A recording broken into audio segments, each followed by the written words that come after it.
Kushtia দৌলতপুরে Daulatkhali sporting ক্লাবের আয়োজনে প্রমিলা স্মৃতি ফুটবল ম্যাচ 2025 অনুষ্ঠিত হয়েছে।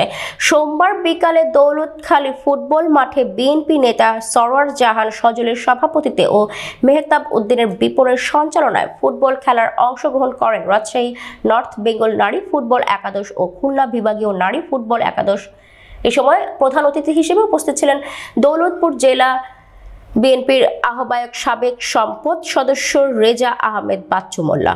আরও উপস্থিত ছিলেন উপজেলা বিএনপির আহ্বায়ক কমিটির সদস্য শের আলী সবুজ, আকবর আলী, দৌলতপুর ইউনিয়ন বিএনপির সদস্য সচিব মুস্তাফিজুর রহমান লাবলু, সিনিয়র যুগ্ম আহ্বায়ক হাসান মহিদুজ্জামান মন্টু, যুগ্ম আহ্বায়ক হাশেম আলী, জিন্নাত আলী, যুবদল নেতা জাহিদুল ইসলাম, ছাত্রদল নেতা মাসুদুজ্জামান রুবেল, সবুজ হোসেন, স্বেচ্ছাসেবক দল নেতা ফেরদৌস হোসেন, তানভীর আহমেদ বিজয়, রায়হান আলী, মৎস্যজীবী দল নেতা আজিবুর রহমান, হাবিবুল্লাহ, সিদ্দিকুর রহমান, পলাশ হোসেন সহ অঙ্গ সংগঠনের নেতাকর্মী।